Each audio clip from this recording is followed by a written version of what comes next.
بدلہ میں دوں گا، یہ انسان یہ حکومتیں نہیں دے رہی، تو جو میں بدلہ دوں گا جیسا میں ہوں بدلہ بھی ویسا۔ آج لبرل اور ایتھیس لوگ جنت کا مذاق اڑاتے ہیں کہ یار اتنی عیاشی کی چیزیں یہ مولوی لوگ بیان کرتے ہیں، جنت میں حوریں ہوں گی، نہریں ہوں گی، باغات ہوں گے اور موتی کے محلات ہوں گے۔ بھائی جنت اگر خدا نے بنائی ہے اور نزلاً اکرام کے لیے بنائی ہے، نیک بندوں کے بدلے میں بنائی ہے کہ کچھ کرو گے تو ملے گی، اس کی جتنی تعریف کی جائے کم ہے۔ انسان کی عقل جب غلط استعمال ہوتی ہے نا تو پاگل ہو جاتا ہے وہ۔ عقل جو ہے نا، عقل یہ ہدایت جب وحی کے نور سے استعمال ہوتی ہے تو صحیح، ورنہ یہی عقل انسان کو الٹی چیزوں کی طرف لے کے جاتی۔ جنت اگر اللہ بنا کے دے رہا ہے تو اس کی جتنی تعریف کی جائے کم ہے۔ تبھی تو قرآن کہتا ہے فَلَا تَعْلَمُ نَفْسٌ مَّا أُخْفِيَ لَهُم مِّن قُرَّةِ أَعْيُنٍ۔ اللہ خود کہہ رہا ہے کہ میں جو جنت کی تعریفیں کرتا ہوں اس میں حوریں، اس میں باغات، اس میں جو ہے قطوفہا دانیہ، درختوں کے پھل جھکے ہوئے ہوں گے، اور ایسا موسم، نہ اس میں دھوپ نہ گرمی، ایک جیسا ٹیمپریچر، ایک ہمیشہ کی جوانی۔ اللہ کہتے ہیں یہ میں تمہیں سمجھانے کے لیے۔ حقیقت یہ ہے کہ کسی نفس کو خبر نہیں ہے، نہ کسی کے دل میں خیال گزرا کہ میں نے اپنے بندوں کے لیے ان کی آنکھوں کی ٹھنڈک کا کیسا سامان چھپا کے رکھا ہوا ہے۔ یہ دیکھ کے پتا چلے گا، یہ بتانے سے پتا نہیں چل سکتا۔ تو قرآن کہہ رہے ایک نمبر لوگوں کے لیے اولئک هم الوارثون، یہ لوگ وارث ہیں، الذین یرثون الفردوس، جو فردوس کے وارث بنیں گے۔ وارث کا کیا مطلب؟ باپ کی جائیداد بالآخر بیٹے ہی کے پاس آتی ہے، چاہے وہ محنت کرے یا نہ کرے۔ اللہ کہتے ہیں یہ جنت کے والے وارث تم ہی بنو گے۔ جیسے باپ کی وراثت بیٹے سے کوئی چھین نہیں سکتا، یہ جنت بھی تم سے کوئی چھین نہیں سکتا، لازمی ملے گی اگر ان اعمال کو اختیار کرو گے۔ آگے قرآن کہتا ہے، فوراً ایک اشکال ہوتا ہے، اے اللہ یہ جنت ملے گی کب؟ قرآن کیسے انسان کی نفسیات کو جانتا ہے نا۔ ہم تو مر کے مٹی ہو کے ختم ہو جاتے ہیں، یہاں تو ہمیں کوئی جنت ونت نظر نہیں آتی۔ تو قرآن کیا کہتا ہے؟ اس وقت ملے گی جب دوبارہ زندہ ہوگے۔ انسانی عقل کہتی ہے دوبارہ زندہ کیسے ہوں گے بھائی، قبروں میں تو ہڈیاں ختم۔ قرآن آگے دلیل دیتا ہے وَلَقَدْ خَلَقْنَا الْإِنسَانَ مِنْ سُلَالَةٍ مِّن طِينٍ۔ اللہ کہتے ہیں ہم نے تمہیں بنایا کیسے، اس پروسیس کو تو دیکھو۔ مٹی سے اسپم بنتے ہیں، ماں اور باپ گوشت کھائیں گے یا سبزیاں کھائیں گے، یہی ہوتا ہے نا۔ وہ سبزیاں کہاں سے نکلی ہیں؟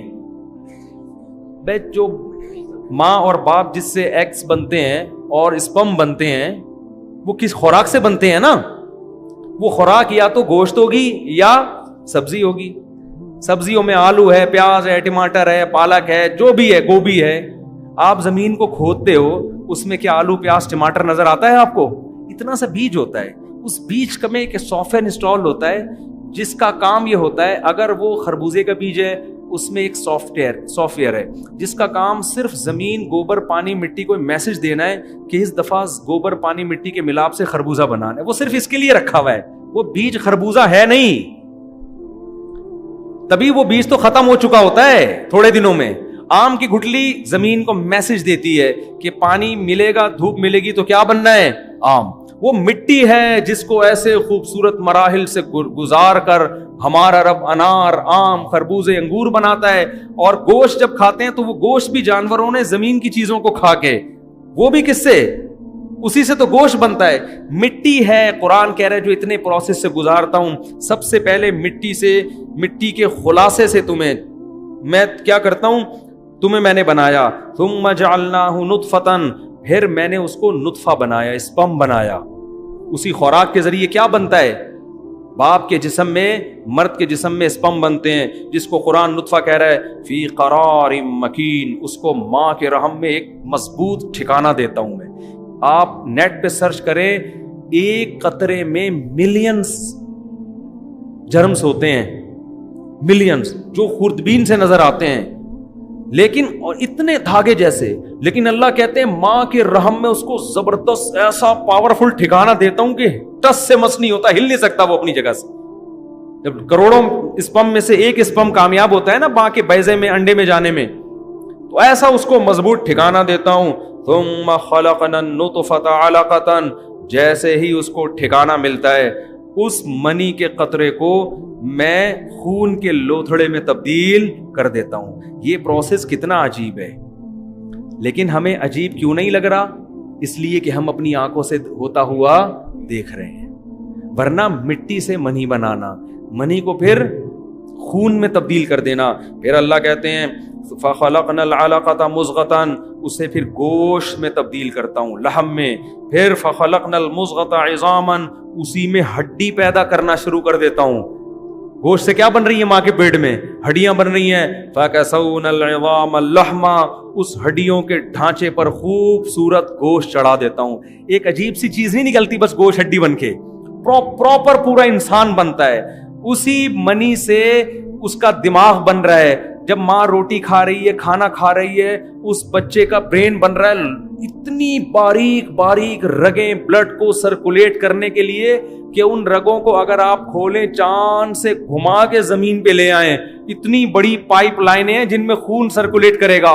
وہ پورے پائپ بھی ماں کے پیٹ میں بنے, ان پائپوں کو سمیٹ کے گچھا بنا کے بچے کی کھوپڑی میں اللہ نے فٹ کر کے ناریل جیسی کھوپڑی اوپر سے مضبوط بنا کے پیک کر دیا اس کے اندر. پھر دل بنا دیا اس کا, وہ دل ہارٹ بیٹ شروع ہوتی ہے, گردے, پھیپھڑے, کلیجے, یہ سارے مراحل کس سے ہو رہے ہیں؟ مٹی سے. قرآن مٹی کو کیوں فوکس کر رہا ہے؟ اس لیے کہ اعتراض یہ ہوتا ہے اللہ مٹی سے دوبارہ کیسے بنیں گے؟ تو اللہ کہتے ہیں ابھی تو مٹی سے بن رہے ہو, ابھی بھی تو مٹی سے ہی بن رہے ہو.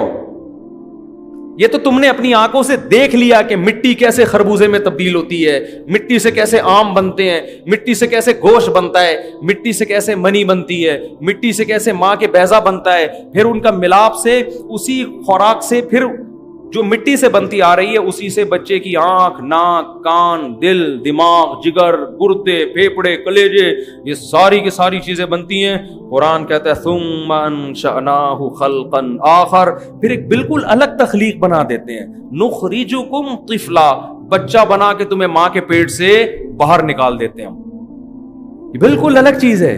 وہ کیا مٹی کا کھلونا ماں کے پیٹ میں بنایا اور جب تیار ہو گیا ماں کے بطن سے باہر نکالا اور ماں کی چھاتیوں میں اس کی خوراک کے لیے دودھ کے 2 چشمے جاری کر دی. ایتھیسٹ تو کہتا ہے اتفاق سے, ایوولوشن کا نتیجہ ہے.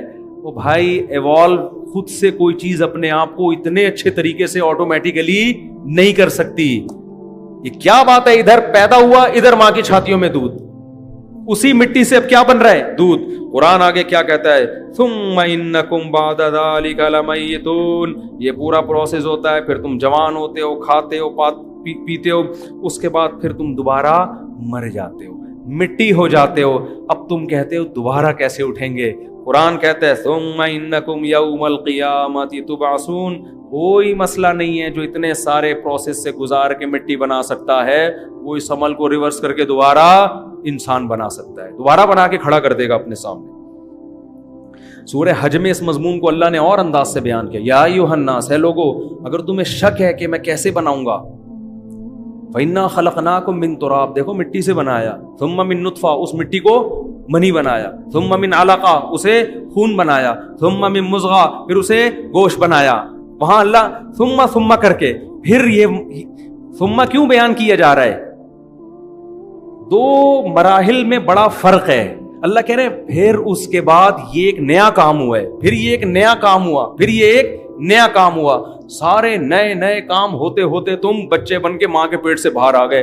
پھر ایک نیا کام ہوا, تمہیں جوانی کی دہلیز تک پہنچایا. پھر ایک نیا کام ہوا, تمہیں بڑھاپے کی طرف پہنچایا. لِكَيْ لَا يَعْلَمَ مِن بَعْدِ عِلْمٍ شَيْئًا, سب کچھ جانتے بوجھتے ہوئے بھی سب کچھ بھول چکے ہوتے ہو. تو قرآن کیسے دلائل دے رہے کہ جو خدا یہ کر سکتا ہے اس کو تم کہتے ہو یہ آٹومیٹیکلی ہو گیا. آٹومیٹیکلی تھوڑی ہو گیا, کوئی کر رہا ہے. یہ جو یہ کر سکتا ہے وہ دوبارہ کیوں پیدا نہیں کر سکتا؟ آگے قرآن کہتا ہے وَأَنزَلْنَا مِنَ السَّمَاءِ مَاءً, پھر ایسے پیدا کر کے چھوڑا نہیں, آسمان سے ایک اندازے کے حساب سے پانی برستا ہے.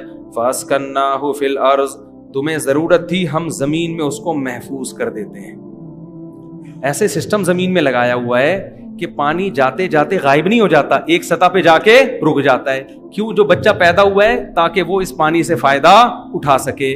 ایوالو کیا ہوتا تو یہ کائنات خود اپنے آپ کو ایسے خوبصورت طریقے سے ایوالو کر رہی ہے کہ جو بچہ آیا ہے تو اس کو ضرورت کیا ہے, ساری ضرورتیں آٹومیٹیکلی پوری ہو رہی ہیں.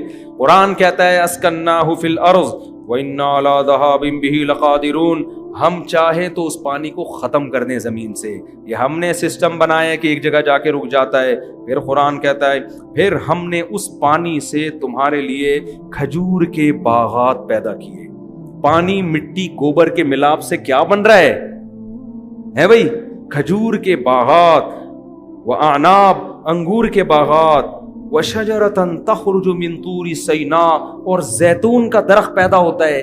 زمین میں آئل تلاش کرنے کے لیے کتنے ہزاروں فٹ گہرائی میں جانا پڑتا ہے.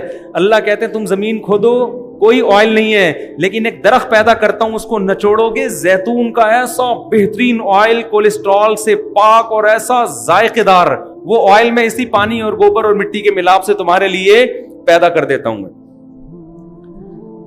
تو اللہ نے اس صورت میں بڑے دلائل دیے اپنی قدرت کے. وہ تو اللہ قرآن میں دیتے ہی رہتے ہیں, مگر ہمارے دل بصیرت سے خالی ہو چکے ہیں. قرآن کہتا ہے انہا لا تعمی الابصار, آنکھیں اندھی نہیں ہوتی, وہ دل اندھے ہو جاتے ہیں جو سینوں میں چھپے ہوئے ہیں.